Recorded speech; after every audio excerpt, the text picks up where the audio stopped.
Okay, as far as openers go, with so many new players, I think we have to be basically pleased.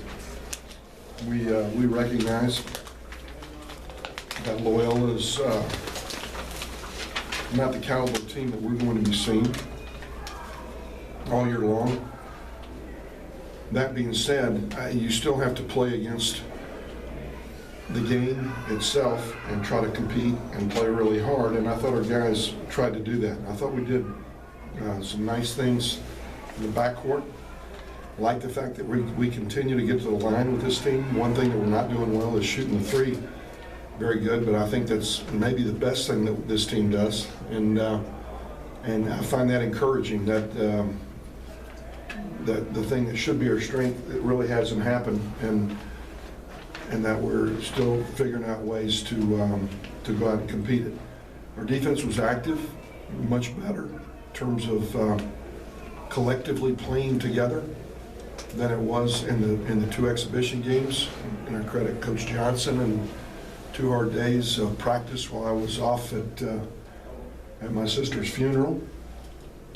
Really noticed it when I got back that we just looked a little different, a little more live, that our freshmen were more engaged. All these freshmen are going to be good players one day. I think it's exciting to see the youth that's out there.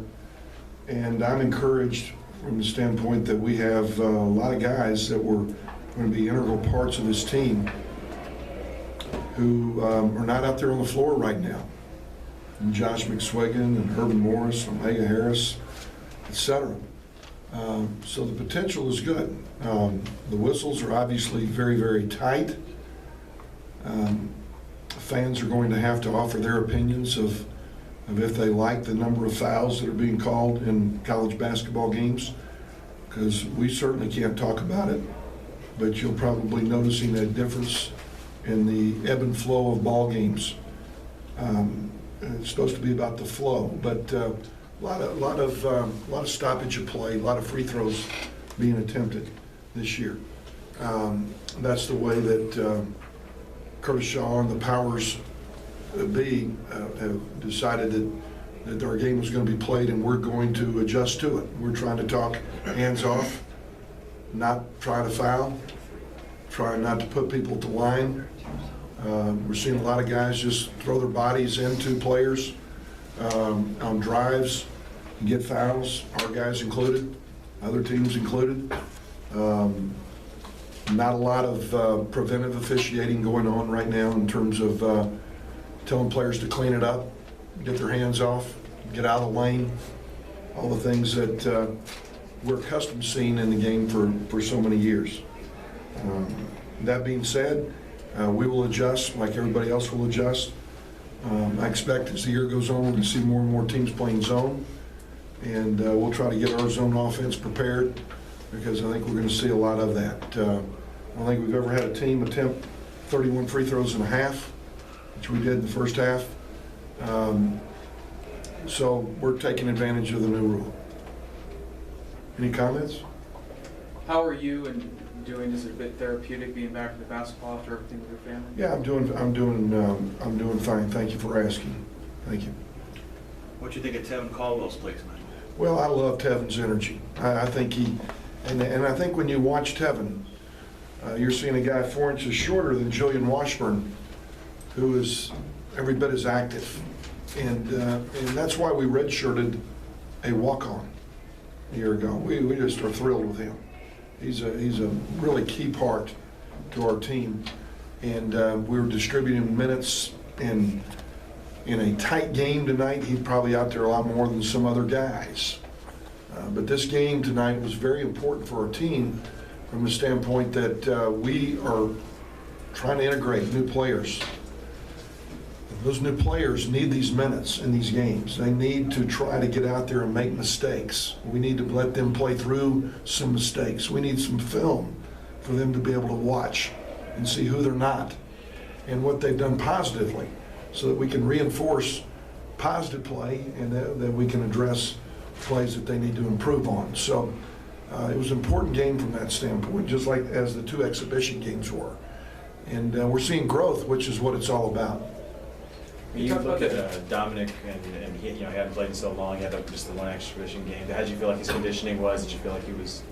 I just think he's got a chance to be a really, really great player. You know, just a terrific player. And we'll watch him as we keep moving forward. And he's got things to work on, just like everybody else has got things to work on. But he's got a chance. And as does Lee Moore in the backcourt. Both of them do some really nice things. And they're both playing hard. They both got some strength and size about them. Physicality. They're both anticipatory on the defensive end. And offensively, they both have the ability to get in the lane. They both have the ability to make a shot. They both pass the ball well. So we really like what we're seeing from this backcourt this year, early on. Talk about the defensive improvement. How is it as simple as just maybe intensity and focus that you saw out there, in first, especially that first 10-minute stretch of the game? Well, I think it has more to do with just guys not being familiar with playing at this level, and you're playing in a high school game, and now you're playing in a college game, and they're not used to actions that they're seeing. They're not familiar with what we're trying to do in terms of defensive screen and roll coverage, any of those things. It's all new to them. And all we've told them is we want you to make mistakes with effort. And they're still making mistakes. But I think that's the thing that we're so pleased with, is that they're making them with great effort now. And when that happens, then they'll continue to get better. These kids are out there right now are really, really great kids. And they're focused on listening. They're intent on trying to earn minutes. And they're getting better. With so few minutes to dish out between all of them, would you wish you had another game to play this week before sitting off a week before Texas State? You know, I don't mind having another 4 days of practice. We did it this way because of our youth and because of the number of new players.